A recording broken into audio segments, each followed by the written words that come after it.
Salve, salve rapaziada, tudo bem? Boa noite, estamos chegando aí juntos em mais uma live aí nessa quinta-feira, dia 25, mais uma semana aí de quarentena aí pelo Brasil e hoje vamos falar de um tema que está bem em voga, né? Que é a questão do meio ambiente. Ontem a gente teve a aprovação do marco regulatório do saneamento básico pelo Senado, agora segue para sanção presidencial.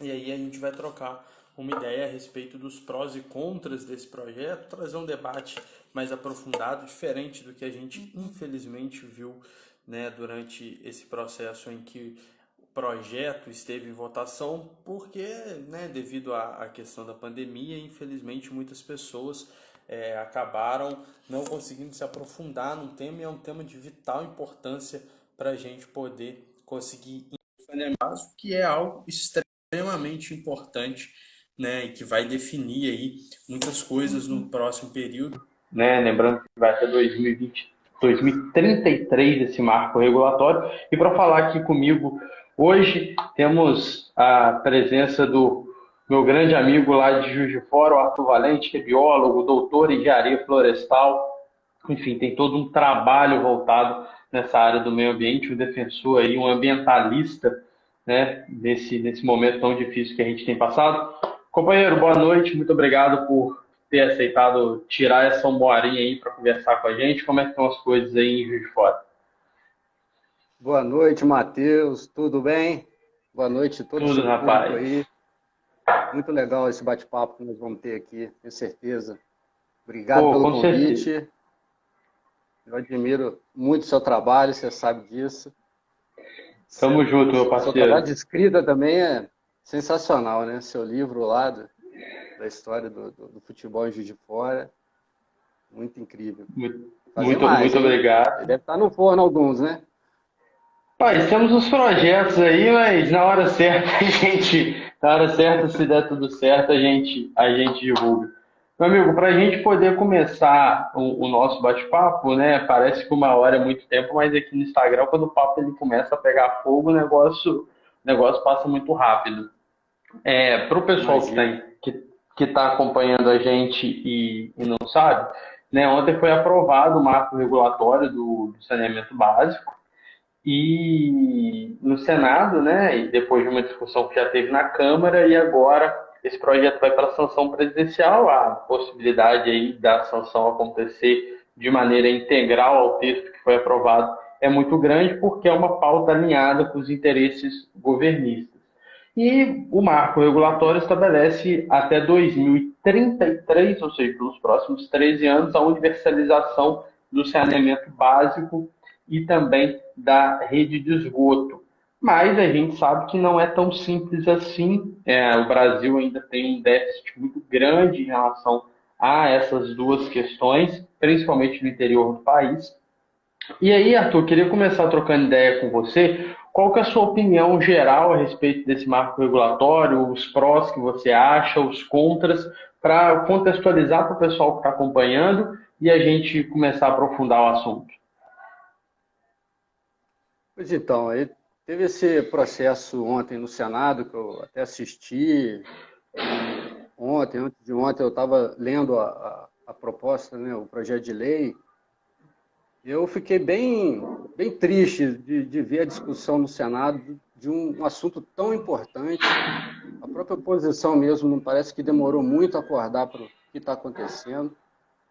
E o marco regulatório do saneamento ele já existe, né? Desde 2007 ele já existe. E o que se está fazendo uma deforma, né? Uma reforma de, de interesse lobista, né? Das grandes empresas, das grandes corporações. E é bem preocupante, né? É o começo do fim de muitas companhias municipais, de muitas autarquias de água e esgoto nos municípios. E um direito, a água é um direito humano, né? Então, você imaginar que empresas possam tirar lucro em cima dela, desse direito é bem triste, né? E Uhum.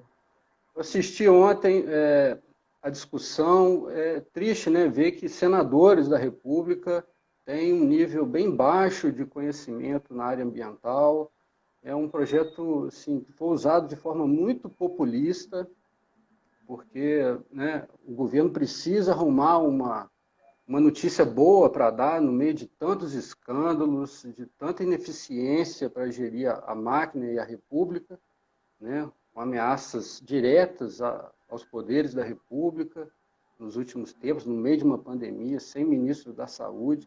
Isso é bem triste de ver os senadores utilizando de forma muito populista um assunto tão importante para as pessoas. Então, foi uma discussão muito rasa, que eles abriram mão de melhorar o projeto, porque eles queriam que fosse direto para a sanção presidencial.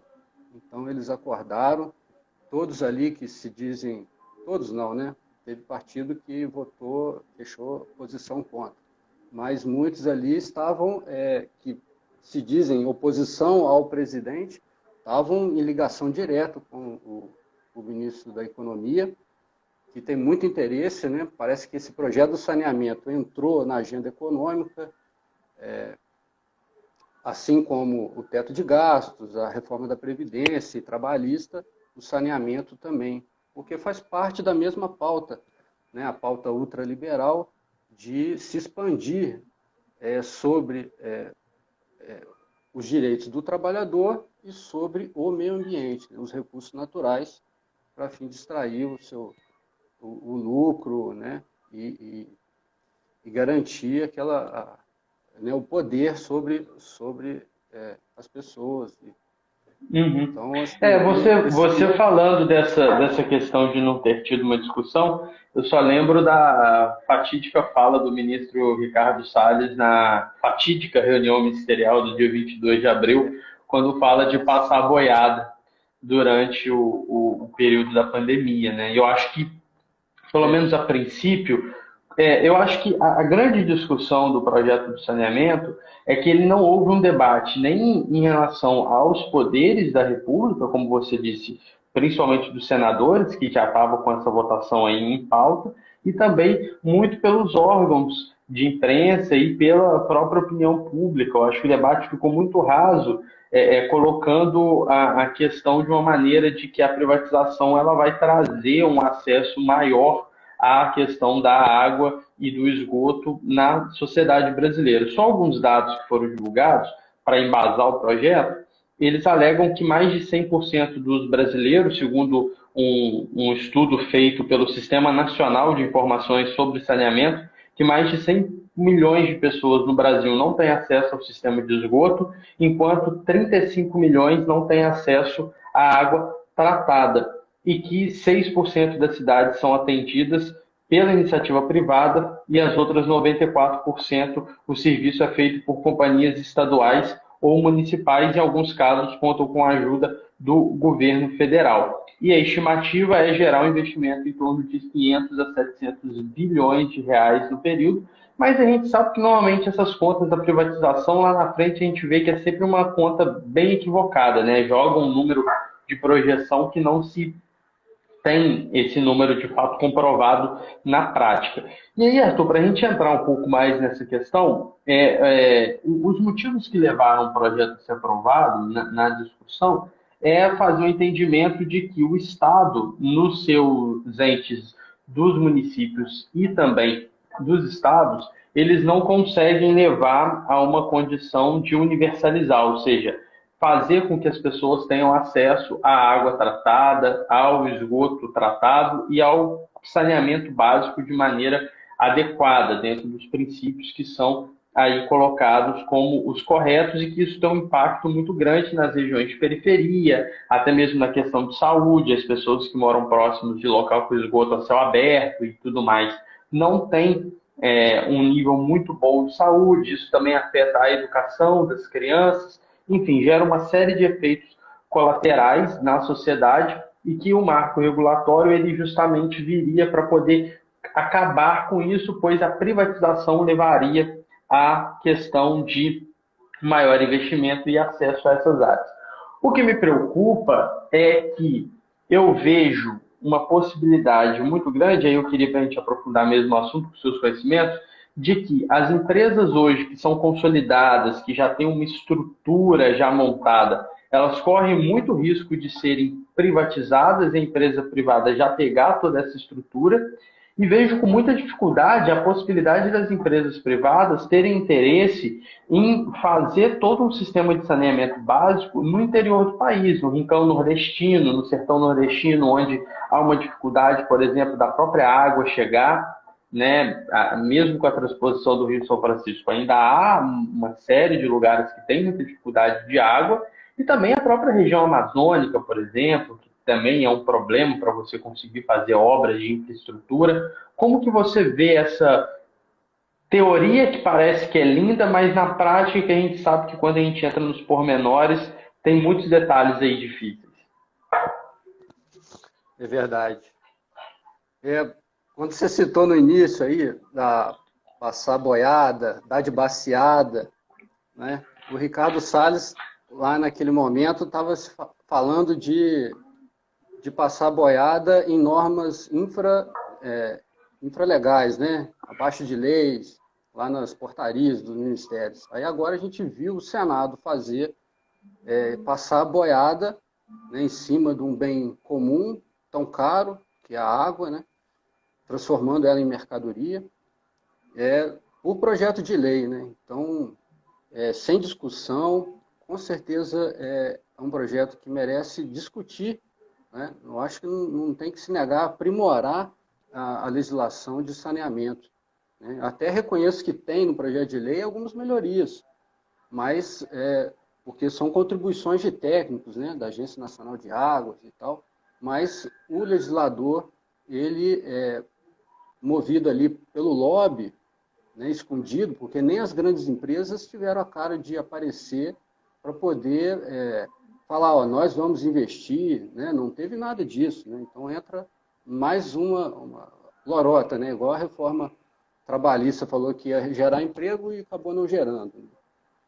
A questão das metas ali é interessante, porque existe uma agenda 2030 da ONU, né, em que o acesso universal da água garantido, tem que ser garantido até 2030. Lá está o projeto de lei foi aprovado com até 2033, mas, né, faz parte aí dessa agenda dos próximos 10 anos de garantir o acesso universal a esse direito, né? Porque a distribuição da água no mundo é desigual, ela é desigual no Brasil também, 80% da água está na bacia amazônica, e a gente tem muitos desafios, né? No Brasil, precisa-se, para garantir esse acesso universal, são cerca de 20 bilhões em 20 anos, né? Cerca de 400 bilhões de reais, né? Os Estados Unidos está fazendo uma proposta agora de 35 bilhões por ano para garantir o saneamento universal, de dólares, né? Para você ter uma ideia. Então, não vejo que seja difícil, né? O próprio governo, nesse projeto de lei, ele colocou um dispositivo que autoriza a União a participar de fundos específicos para financiar essa atividade especializada. Por que ela não poderia fazer isso e financiar as empresas públicas de companhia de saneamento? Foi uma má vontade mesmo vamos dizer, o investimento privado ele já é permitido na regra que existe hoje, do marco de 2007. Algumas cidades até se arrependeram. No Brasil, existem vários, né, dezenas de casos fora do Brasil, na Europa, que reestatizaram as companhias, mas no Brasil nós temos também casos de cidades que não viram uma melhoria, né? Então, você imagina, a periferia hoje, que está perdendo uma renda enorme por conta né, das dificuldades, do isolamento e tal, como é que vai poder pagar por um serviço de água, né, de água tratada? E eu vejo essas estatísticas, você citou as estatísticas aí, de 100 milhões de brasileiros sem o tratamento do seu esgoto, e 35 milhões de pessoas sem acesso à água tratada. mas isso não foi destrinchado, né? Isso foi apresentado como um dado bruto que a gente, às vezes, se engana. Então, por exemplo, a população rural, dificilmente ela tem acesso à água tratada, mesmo numa cidade com uma companhia forte de água. Então, porque ela tem fonte das nascentes. Então, a população rural no Brasil é muito grande. Então, esse dado precisa ser destrinchado para saber qual é a porcentagem desses 35 milhões que estão na área urbana. E assim como 100 milhões de brasileiros têm água de tratamento de esgoto, eu não tenho. Né? Em Juiz de Fora, apenas 8% da cidade tem o tratamento de esgoto. Né? A companhia aqui, que é uma companhia forte, boa, tem meta para transformar esse 8% em 70%. Né?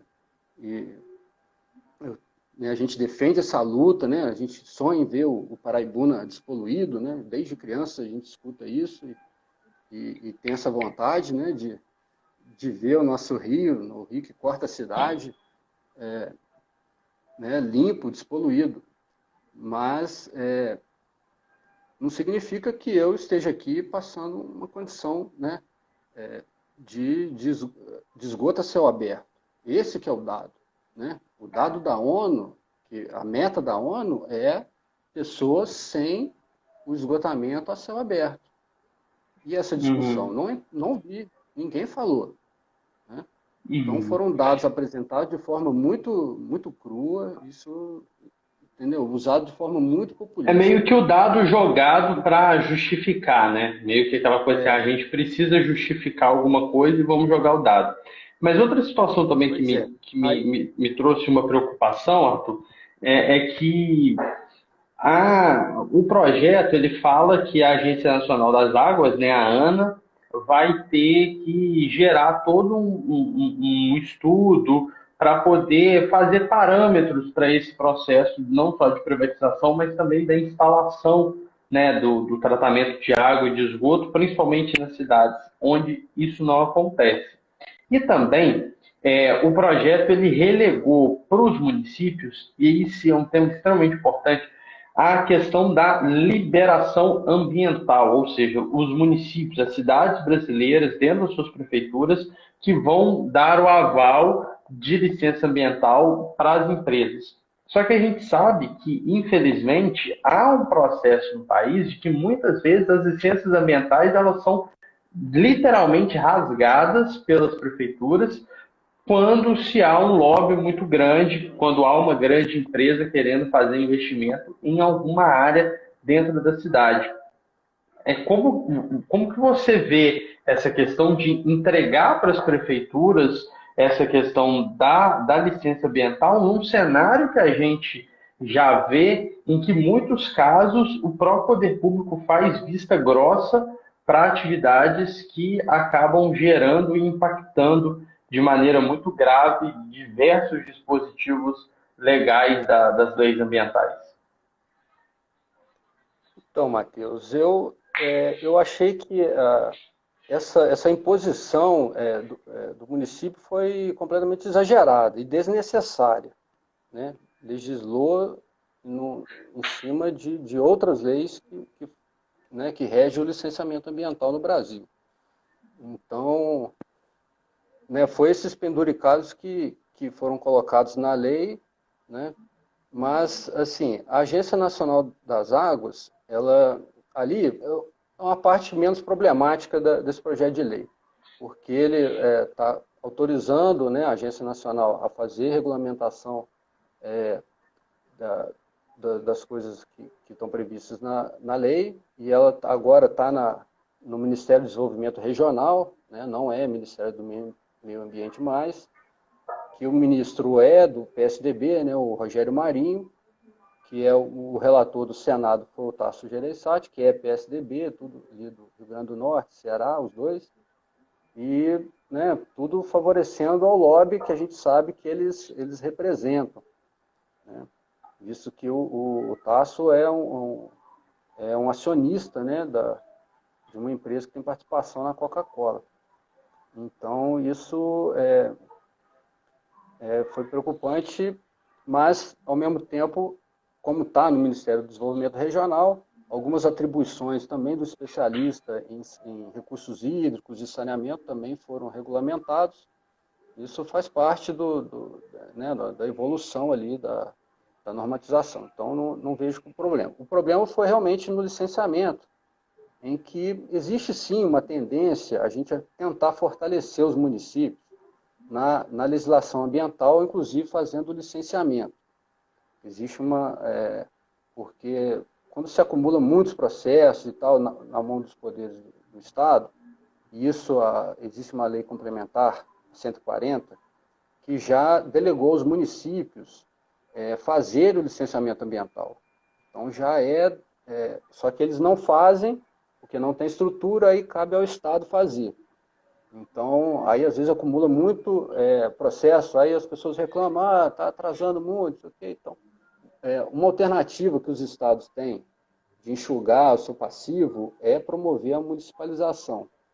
Isso não é algo ruim, não. Isso é bom. Os municípios têm que se empoderar. Eu defendo que os municípios se empoderem, né? Inclusive com as companhias de água, as suas formas, os seus departamentos de água e esgoto. Isso eu não vejo problema. Mas ela acabou colocando ali esse apêndice que vai gerar algum conflito, né? Então, inclusive, tem um mecanismo de outorga que, quando ocorrer a privatização, a companhia anterior, ela passa a outorga dela de uso da água direto para o ente que ganhou a privatização, entendeu? Então, isso é ruim, entendeu? Porque senão, porque eu vejo... É porque eu vejo, por exemplo, eu estava tendo uma discussão com um grupo de amigos mais cedo, e muitos deles defendendo o projeto, e aí eles faziam alusão à questão da fiscalização, né, de que essa tese da parceria público-privada, que é que muita gente defende, ela poderia dar certo nesse caso e haver uma fiscalização maior. Só que a gente sabe que é justamente o ponto da fiscalização que se torna um ponto-chave do problema, né? Isso serve para qualquer tipo de área, não só a área do saneamento básico que a gente está tratando agora. Porque muitas vezes as próprias prefeituras não têm um projeto, não têm uma fiscalização própria de qualidade e que tem autonomia para poder fazer o embarreamento de eventuais problemas. A gente sabe que o Ministério Público muitas vezes tem grande dificuldade de conseguir fazer um processo de investigação e fazer todo um trabalho dentro do interior do país. Há uma dificuldade, falta braço, falta perna do Ministério Público. Ao mesmo tempo, a sociedade civil ela não está muito organizada e não tem um braço muito grande dentro das questões ambientais para poder também fazer todo um processo de organização e de estimular uma fiscalização maior, até por parte de órgãos como o Ministério Público, como o Poder Judiciário. Então, gera aquela sensação de que não vai ter fiscalização, que é o que a gente, infelizmente, vê em outras áreas também acontece essa situação. E a minha preocupação é porque eu penso muito que a gente que está na região sudeste, que mora em grandes centros, a gente vai ver provavelmente uma melhoria do sistema para nós, mas eu fico pensando se isso também não vai trazer uma desigualdade muito grande para a questão do saneamento básico, em fazer com que as empresas, como eu disse no início, acabem investindo nos lugares onde já tem uma estrutura, uma malha de saneamento básico já desenvolvida, né? E não vai ter esse interesse de entrar nas cidades do interior, mesmo com os dispositivos de cidades se reunirem em blocos para poder negociar uma licitação em blocos. Eu não consigo enxergar um dispositivo prático das empresas terem interesse, até por conta do próprio retorno, né, de como que vai ser a cobrança da tarifa, né, nas cidades mais pobres. É necessário ter um subsídio maior. O projeto fala do subsídio, mas a gente sabe que quando acontece algo assim, para você subsidiar uma parte, alguém tem que pagar a outra. Então, para quem tem condição de pagar, pode haver um pagamento maior e um encarecimento da tarifa. Então, assim, eu enxergo uma série de buracos dentro desse projeto, sabe, Arthur? E isso me preocupa Pode ter a muito tarifa porque... social. Você Pode, pode ter pode a falar. tarifa social ou uma tarifa mínima, né? Um pagamento mínimo. Então, mas assim, a questão é que as grandes companhias, você não, já tem exemplos claros no Brasil disso. Você não fica imune de fraude, de corrupção, de sonegação, pelo contrário, né? Fica sem o controle social, que é uma coisa dessa lei. Por exemplo, eu li lá, estava previsto inclusive em 2007, já desde 2007, que é o controle social. Existe lá uma seção controle social, que reduz o controle social a uma participação de algum conselho. Isso nunca saiu do papel, né? Então, a própria entidade, a ANA, nunca fizeram questão de avançar nesse controle, né? Que ajudaria muito na fiscalização. Isso é um bem público, isso tem que ter um acompanhamento, né? Do nível de investimento que está sendo feito. Aí é feito pelas agências reguladoras de saneamento estaduais, né? Só que existe a possibilidade, o que aconteceu agora até em Juiz de Fora, né? Terminou o convênio da Arsai com a Cesama e a prefeitura não quer renovar, ela quer uma outra companhia privada para fazer esse acompanhamento dos investimentos. Então aí que você fica, pô, aí, né, qual é a garantia que eu tenho de que né, o Estado vai fazer a fiscalização dos investimentos para aumentar o acesso ao serviço de saneamento? Então, aí né, a gente fica bem preocupado. E tem um Uhum. negócio na lei, por exemplo, deixa eu falar um negócio bem interessante aqui. Existe um ponto na lei que eu acho muito legal, mas como ela ficou apagada em relação à privatização, que são os consórcios intermunicipais. Os consórcios intermunicipais são uma possibilidade que foi incluída agora, que permite que municípios menores possam se associar, fazer consórcios e fazer a gestão de saneamento. Isso já ocorre no nível de iluminação pública, que reduz os gastos das prefeituras, né? Então, isso é importante. Por que não valorizar primeiro essa etapa dos consórcios, ver quais que deram engajamento para tal, e assim avançar no nível diferente do que você está abrindo completamente, desestruturando os municípios mais fortes, que têm possibilidade de lucro ou interesse, né, das grandes companhias. Você desestabiliza uma companhia boa e, ao mesmo tempo, você não garante que os municípios pequenos vão ter esse serviço. Porque os municípios menores, 5 mil habitantes, não tem companhia de saneamento, é o prefeito, é a prefeitura que gere, né? E as pessoas não pagam a água. As pessoas não pagam. Aí vai começar a pagar para uma empresa privada direto, não vai ser não teve nenhuma transição por um departamento do município, de uma É tipo autarquia, aquela coisa, um mês você não paga, no outro já chega o boleto. Exatamente.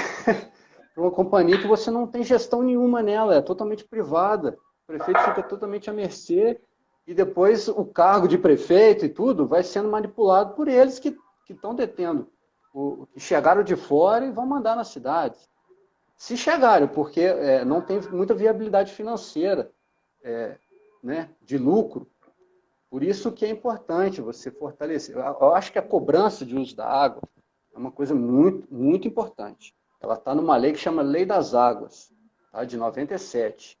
Ela tem esse instrumento que a água tem valor econômico, mas ela não transforma a água em mercadoria, né? Ela dá valor econômico, que é um bem finito, tem os instrumentos de aplicação, e um dos instrumentos é a cobrança de uso da água, bem como a criação dos comitês de bacia hidrográfica, né? Esse novo marco do saneamento não tem nada de conselho falando, a não ser essa parte que eu te falei, do controle social, limitando a participação de conselhos consultivos, mas também nunca saiu do papel. É vista grossa total ali, né? Então, você não tem esse mecanismo de solidariedade mais de municípios que consomem muita água, que tem a companhia, né, que e que aí, no caso, é a companhia que paga ao Estado essa cobrança, né? E aí você não, isso é diluído no retorno para os municípios menores.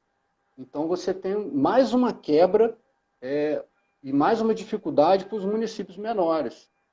Isso é muito, muito triste, porque, né, a ausência de um pacto federativo, de uma reforma do pacto federativo, porque muitas leis complementares foram desenvolvidas nos últimos anos, só que passou o serviço e não passou o recurso. Então, os prefeitos estão com prefeituras cada vez mais em dificuldade em fazer a gestão, que tem as suas verbas carimbadas, 15, 25, né?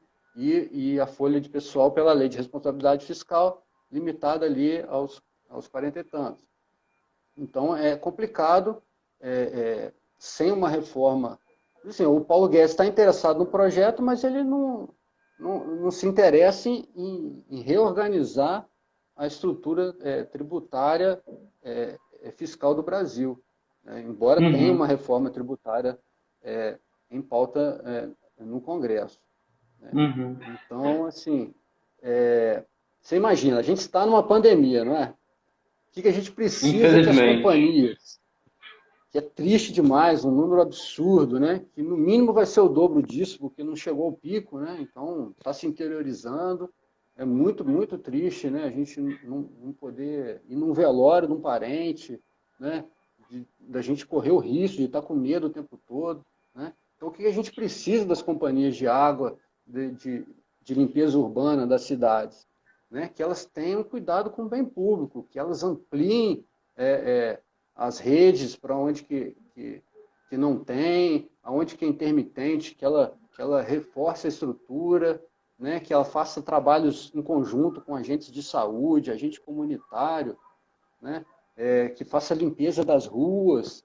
E você acha que uma empresa que visa o lucro vai ter esse cuidado? Ou que se o prefeito quiser, né, que agora é a hora dos bons políticos aparecerem, né, que eles defender, porque agora é a hora que uma política que você toma atitude agora faz efeito em poucos dias, poucos meses. Então, só que se você não tiver a gerência sobre uma empresa privada, como é que você vai fazer? Então, isso aumenta muito o risco, né? Além de um risco de longo prazo, que é o conflito da água, né? O Papa Francisco já na carta encíclica dele de 2015, né, Laudato Si, já falava isso. Eu até separei para você aqui, Matheus, para os seus ouvintes, porque se eu sei de cor, mas se eu não ler e falar, ó, no parágrafo 31, o Papa Francisco escreveu assim, ó, 2015, né, no capítulo 1, que é o que está acontecendo na nossa casa comum. Olha, abre aspas. Os impactos ambientais sobre os recursos hídricos afetarão milhares de milhões de pessoas, sendo previsível que o controle da água por grandes empresas mundiais se transforme numa das principais fontes de conflito deste século. Então, a água é um bem muito precioso para a gente transformá-la em mercadoria, ficar vulnerável à atuação de companhias que não... Assim, quando você faz uma concessão ou uma privatização, o que acontece? No início parece bom. Quando vem, né? Quando vem. Aí parece bom, tem algum investimento, aí passa algum tempinho, começam os problemas de relacionamento, as ingerências, né? As quebras de Aumento de contrato. tarifa. E termina com pedindo dinheiro para o caixa do Estado. Sempre a prefeitura ou o Estado precisa socorrer em algum problema. Para garantir aquela meta de repasse de dividendos, né? Então, assim, o governo estava precisando de uma notícia boa para dar e parece, né, um assunto de saneamento, quando você entrega a uma pessoa que não está por dentro do assunto, parece uma notícia boa, né? Só que o próprio governo não é capaz de atrair investimentos, né? Nós estamos vendo que a política ambiental do Ricardo Salles, né, ela está afastando os investidores, né? Já todo ano passado teve fuga de investimentos da Noruega, agora parece que tem um fundo aí de US$ 1 trilhão que já falou que vai tirar do Brasil qualquer possibilidade de investimento. Então, eles não conseguem nem servir a quem eles eles pretendem, né? Então, a gente fica muito triste com esse populismo, né? Que eles tentam passar para o povo. Então, mas a gente tem que, por exemplo, abordar, já que vai passar essa lei, tentar investir nas formas, fortalecer a defesa, né, das empresas públicas, sem sucateamento, né, evitar o sucateamento delas. E o que é muito importante, sabe por quê? Por exemplo, a Cesama é uma empresa aqui de Juiz de Fora, muito antiga. Inclusive já teve um presidente, né, o Itamar Franco foi presidente da Cesama. E se não tivesse sido presidente, o Itamar não teria construído a barragem de Chapéu d'Uvas, que é o principal manancial de água da cidade. Infelizmente, inclusive, é uma barragem sem licença ambiental. Então, seu entorno está muito vulnerável ao uso inadequado, né, do ordenamento territorial, sem controle nenhum, apenas pela legislação federal e estadual. E nem fica em Juiz de Fora, né, o reservatório, o lago, né? Uhum. Então, a Cesama faz o controle do Rio Paraibuna. A perenidade do Rio Paraibuna é feita por um técnico, por um conjunto de técnicos da Cesama que todo dia estão afinando esse instrumento. É um capital intelectual que eu chamo. Você não constrói de um dia para o outro. E não é o capital intelectual do diretor, tão somente, também, mas até do nível, de todos os níveis dos servidores. Então, tem que estar lá na ponta, lá na manivela, sabe quanto que tem que fazer, a hora, todo dia, reavalia o plano. Então, você vem uma coisa de fora, não vai ter esse compromisso, isso não constrói fácil, né? Então, a gente tem que saber valorizar os servidores municipais que estão nessa companhia, porque eles fazem exatamente esse trabalho de afinamento, né, que é muito importante, né? A gente fica com essa ligeira impressão, está estável, todo dia fornece água e tal. Claro que tem lugares que sofrem mais, né, nas pontas, nas periferias, mas o bom trabalho na gestão é feito com muita experiência, não é pouca. Aí você tem uma reforma trabalhista que não privilegia isso. E aí força essas companhias agora a possibilidade de subcontratação, né? Então, ou você vai ter esses servidores demitidos, né, para depois ser recontratados num regime muito mais rentável, né? O que é ruim também, porque ele vai trabalhar desmotivado, né? Então, uma série de. Meio que tudo se conecta também no final das contas. Exatamente. Né? Eu acho que a sua fala foi. A sua fala foi interessante num ponto que eu queria até citar mais, quando você fala sobre essa questão das disputas, né, da água como um bem mundial, como um bem humano, que precisa ser tratado de uma maneira um tanto diferente. Eu vejo que, assim, o projeto ele tem até 2033, são 13 anos, basicamente, para que ele seja colocado na prática, né? E eu acho que, assim, pelo nível de falta de estrutura que se tem hoje, eu não sei se, mesmo nos locais mais desenvolvidos, você vai conseguir fazer um processo minimamente de melhoria da estrutura de saneamento básico que você tem hoje, porque as obras de saneamento básico, elas envolvem um aparato muito grande de infraestrutura, né? Você fazer todo o encanamento, você, enfim, arrumar o local para desaguar, as próprias estações de tratamento. Não é um trabalho de infraestrutura que acontece do dia para a noite, é um trabalho longo, e nós estamos num período de pandemia, crise econômica. Metas, né? Eles definiram metas para isso, e isso vai complicar as licitações dos municípios, porque cada município tem a sua realidade, e isso vai atrapalhar, inclusive, o processo licitatório.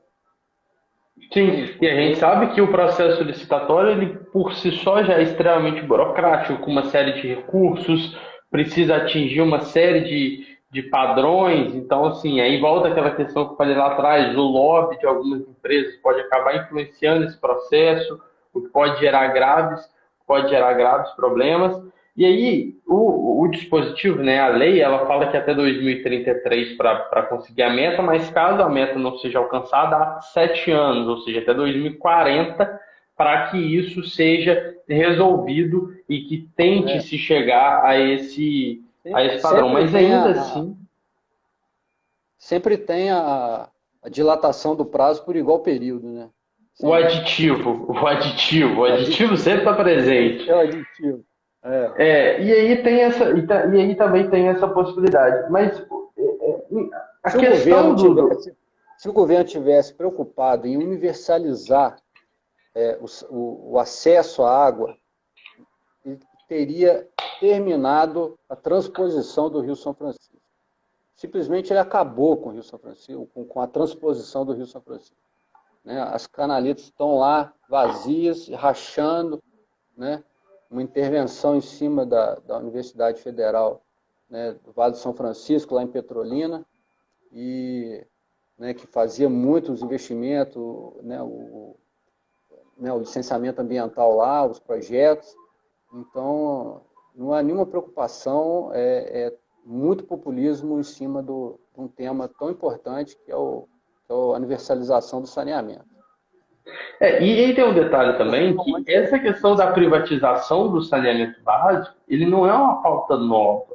A gente passou, todos os estados que entraram com pedido de recuperação financeira junto ao governo federal nos últimos anos, a contrapartida sempre foi a privatização de empresas públicas, ou no ramo da questão elétrica, da energia elétrica, ou do saneamento básico.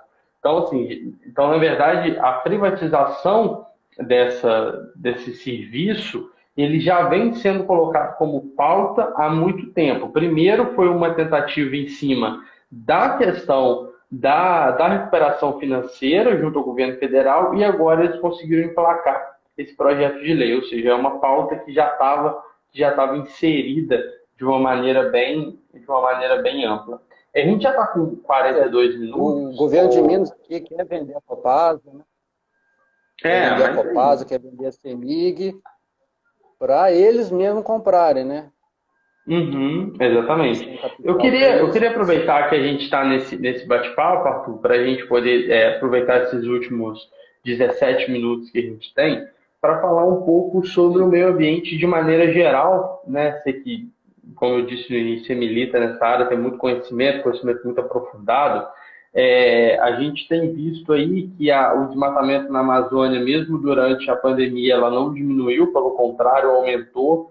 Isso está levando uma preocupação muito grande em relação à saúde dos indígenas. Há diversas comunidades indígenas do interior do país que já estão completamente tomadas pela Covid-19. O atendimento dos distritos sanitários especiais para os índios, para quem não conhece, para quem não tem muito conhecimento, no interior do país, na região amazônica, há um sistema de saúde próprio para os indígenas, né, para fazer o atendimento dos indígenas e tudo mais. E aí, já tem chegado, a doença já chegou de fato, né, dentro das aldeias, tem havido uma morte muito grande, porque se o nosso corpo, né, que já está na cidade, que já está acostumado com toda essa questão de poluição e tudo mais, nós já não aguentamos e sofremos com a Covid, a população originária sofre ainda mais, porque não tem, né, todo um sistema imunológico desenvolvido para esse tipo de doença. Assim, o caos está meio que instaurado, né? Então, os povos originários, de um lado, eles precisam lidar com o desmatamento, com essa ameaça de desmatar a Amazônia para fazer uma exploração em cima dela, que não é um projeto novo, é um projeto que vem desde a ditadura militar, coincidência ou não. E também tem do lado a Covid-19 também chegando e todo um sucateamento de todas as estruturas legais, todas as instituições que poderiam estar ajudando, né? A FUNAI já não faz mais nenhum tipo de remarcação de terra, nenhuma demarcação de terra foi feita durante o governo Bolsonaro, cumprindo uma promessa de campanha dele, durante a campanha ele falou que não iria fazer e de fato não está fazendo. Enfim, como é que você vê esse cenário ambiental, assim, saindo um pouco do assunto do saneamento, mas para a gente também finalizar a nossa conversa falando um pouquinho dessas questões mais macro, dessas questões mais nacionais? Olha, muito, muito triste, né, ver o genocídio indígena, né, sendo estimulado, a todo vapor, né, porque o desmatamento aumentou demais com esse novo governo e já vinha aumentando por conta da pressão do agronegócio, depois que fizeram a outra reforma do Código Florestal, né, que fizeram um grande lobby para anistiar desmatadores e incentivou o aumento do desmatamento. Então, isso acelerou demais depois que veio o Temer e depois ainda mais ainda com o Bolsonaro, onde que ele tirou várias regras que conseguiam proteger a Amazônia, o Pantanal, da cana-de-açúcar, da soja.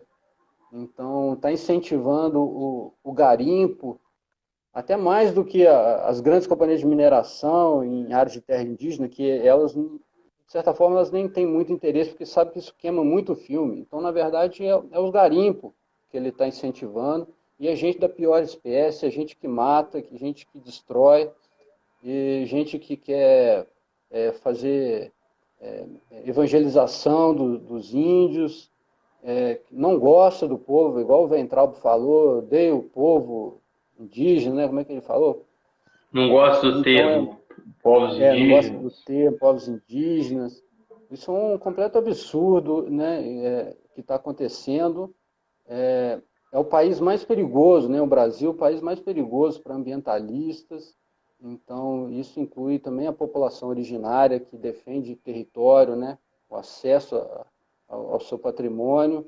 Né? Então, eu fico muito abismado com a inércia de autoridades que não freiam esse avanço, porque o desmatamento é claro que é incentivado por discurso, e o desmatamento ocorre em áreas de terras públicas, sejam elas unidades de conservação, terras indígenas ou mesmo áreas públicas.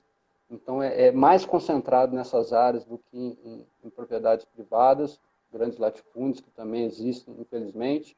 Tem a MP da grilagem, que eles tentaram passar agora, tiveram uma invertida para adiar, e agora eles estão querendo vir com um projeto de lei.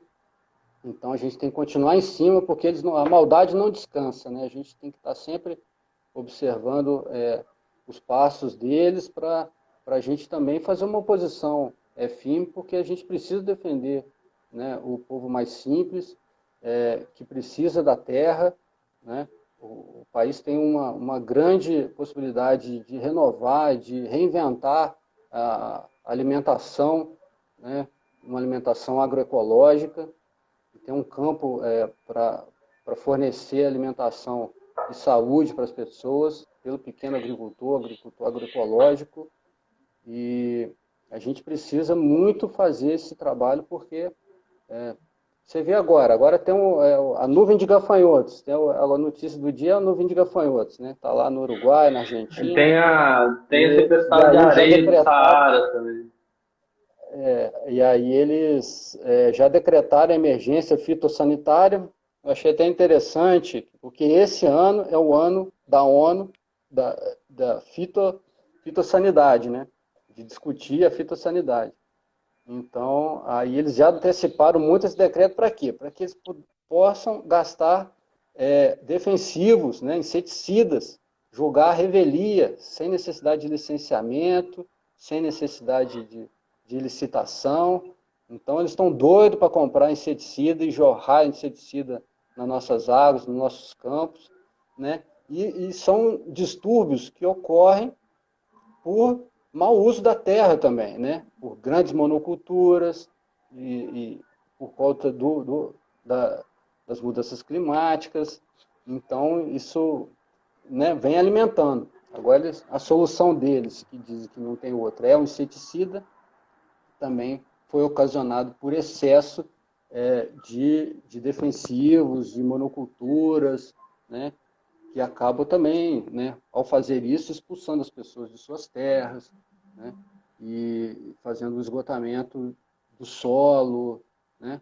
Você não tem pelas grandes companhias, né, as monoculturas, uma coisa que o índio maravilhosamente faz, que é a terra preta do índio, né? O seu cultivo agroecológico, né? Sua forma de observar e produzir a natureza, com capoeirões e tal. Então, né? Você, essas grandes Modifica a companhias estrutura também. não tem essa capacidade de fazer um solo. Olha que coisa mais maravilhosa, né? E o Pois pequeno é. produtor pode fazer isso na sua propriedade, né? É só a Sim, gente adotar os mecanismos que a gente tem de ciência, né? A ciência é tão importante nessa pandemia, a ciência e a solidariedade estão se destacando e vencendo todo esse obscurantismo, né? A ciência, ela vive de contradições também, então já tem contradições suficientes que a gente não precisa sobreviver com obscurantismo, com terra plana, né? É, com ideias não científicas, né? Então, a ciência é muito importante da gente investir nela, né? E a solidariedade também. E as pessoas sim, querem muito que a ciência produza alguma coisa, produza um remédio. Mas a grande chave da questão é o manejo das coisas, é o manejo racional das águas, é a nossa preocupação com o próximo, é o nosso cuidado, né? É todo esse usar máscara, é lavar a mão, é lavar as ruas, é o manejo. O manejo é a coisa mais adequada a fazer, né? Do que ficar esperando um remédio, uma vacina produzida pelo Bill Gates, né? É ou claro que a qualquer gente outro espera uma local. vacina, claro, é, mas Sim, né, o sim. manejo é tão importante. O manejo vem também da ciência, da observação, da consulta a povos originários. Então, isso é o nosso caminho para vencer a pandemia, né? É muita Sim, com solidariedade, certeza. né? E essa sua fala aqui, o pessoal elogiou bastante, né? A Sabrina Paiva mandou boa, Arthur, colocou também mais ciência e menos obscurantismo. A Carolina Lima também comentou aqui. O Fernando Júnior também. Enfim, o pessoal comentando, o pessoal Rafael Magalhães também elogiou uma fala anterior sua a respeito da questão, né, das cidades, das pequenas cidades, das cidades do interior, em relação ainda ao projeto do marco regulatório do saneamento básico.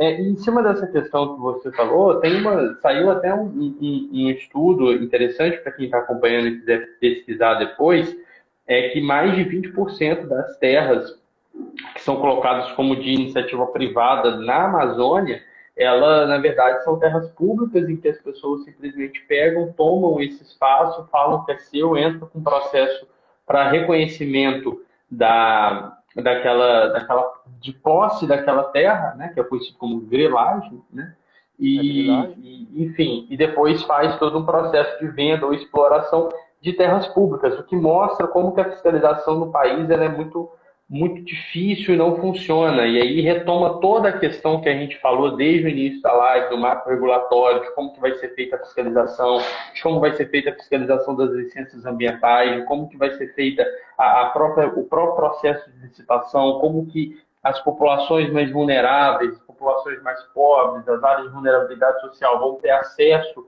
a esse saneamento básico, de como que eles vão ter condição, às vezes, de conseguir uma tarefa social, mas sem apertar no bolso do resto da população, né, que a gente sabe que não é todo mundo que vai ter condição de pagar um valor exorbitante por água e esgoto, e também é uma discussão se é justo ou não, mesmo quem tem mais dinheiro fazer um pagamento maior nesse aspecto da água e do esgoto.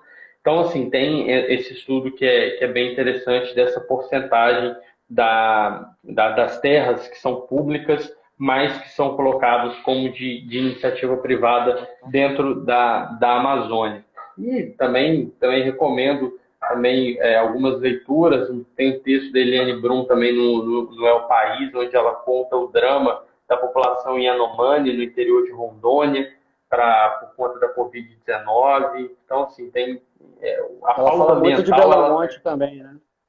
Acho que ela Belo mora em Belo Monte, Monte. que Eu tive a Belo oportunidade Monte, de conhecer que o é um projeto e ir lá no dos. Pará 2 vezes. É realmente um projeto que poderia ser um exemplo de compatibilização no limite e virou um desastre, né? Exatamente. Então, é Arthur, muito para a gente difícil. Mas assim, encerrar, sim, a gente tem 5 minutos, tá? só para que aí você já complementa Belo Monte também, que é interessante, mas aí você já encerra, que a gente tem só 5 minutos antes do Instagram encerrar a live. Como que os ambientalistas, as ONGs, os grupos ambientais estão se organizando? Porque eu acho que mais do que nunca é importante a gente levar esse conhecimento, essa pauta mais próximo das pessoas, para elas entenderem esse processo também. Como que os ambientalistas têm se organizado? Porque eu tenho sentido muita falta, né, de um apelo maior dos ambientalistas estarem presentes dentro das discussões. Você tem aí 4 minutos para sintetizar tudo para gente, para o Instagram não cortar sua fala no meio. Beleza. Primeiro agradecer, né, essa live, esse bate-papo. Vamos fazer outros, que é sempre muito bom. Mas tudo no meio ambiente é conflito, né? Gestão de conflitos. Então, isso é uma ciência própria, né? A gestão de conflitos, né? A comunicação não violenta e tudo mais. Mas as ONGs são extremamente importantes e o que eu tenho refletido nos últimos tempos é o seguinte: eles são ativistas, né? Nós somos ativistas, né? Defensores do meio ambiente, tal. Mas o mais importante é que agora esse ativismo também se una à militância, que sejam políticos também, façam atividade política. As coisas estão tudo interligado. Não dá para ficar defendendo o verde como a cor da coleirinha do cachorro que você vai comprar. Não. Tem que juntar as duas coisas, ativismo com militância. Aí sim faz sentido a luta que você escolhe, seja na área ambiental, na saúde animal, na defesa dos rios, né? Defesa de uma política de saúde mental, entendeu? Então, dos povos originários, defesa da ancestralidade. Então, isso tem que sair de um ativismo e ir para uma militância. Tem que unir as duas coisas, porque o povo precisa entender que a luta ambiental é uma luta popular também, né? Então, reduzir a desigualdade é extremamente importante. Eu acho que a cabeça de chave de todos os ativistas do país é por reduzir as desigualdades, e isso passa por uma atividade também de militância. Assim como eu estou vendo, né, as torcidas organizadas indo para a rua, por atos antirracistas, antifascistas, eu estou achando bom, porque, né, a gente conhecia o Brasil como país do público, né, e não do povo. Então, quem sabe a oportunidade que as torcidas estão também de demonstrar que elas não são só público, né, são povo, tem militância, tem opinião, é um pessoal jovem que está na rua, e o povo tem que ir para a rua também e exigir os seus direitos, porque a boiada está passando e a gente só na rua vai conseguir reverter, né? Uhum, com Então, certeza. é, Com certeza. Arthur, a e gente tem mais outras parabenizações também. A Sabrina Paiva falando, agradecendo pelas excelentes reflexões, foi muito importante. A Carolina Lima falando que é uma luta de todos nós, com certeza. Eu acho que essas pautas elas precisam ser mais debatidas e eu acho que é uma necessidade que a gente tem de estar buscando mecanismos como esse que a gente tem feito, de uma live que as pessoas estão acompanhando, para a gente poder levar os comentários e essas análises de uma maneira mais profunda para as pessoas que estão acompanhando a gente. A Luciana Valente também parabenizou, minha mãe, a Rita também agradecendo, falando que a live foi boa. Eu acho que o Arthur caiu, pelo menos está aparecendo que ele está carregando aqui para mim. Bom, pelo menos a internet dele acabou dando o golpe na reta final da live, no momento que a gente já está encerrando. Agora o Arthur voltou. Tinha dado uma travada aí, mas né? pelo menos foi uma travada no final da live e não comprometeu a nosso bate-papo. Arthur, temos 40 segundos, vou usar esse tempo para te agradecer. Obrigado por ter topado conversar com a gente. Vamos marcar mais sim outras pautas. tendo algumas ideias também, me manda, eu tento ficar antenado, mas eu estou também dando uma desligada nesse período, porque não está fácil, é muita informação, enfim, é muito difícil também, está muito difícil conseguir ter um pouco de esperança. Então, tendo uma coisa legal, me fala, vamos marcar mais, o pessoal que está acompanhando, que tiver sugestão também, pode mandar pelas redes sociais, para a gente estar levando esse conteúdo de qualidade. Fiquem com Deus, se cuida, Arthur, se cuida também, um abraço para o povo de Juiz.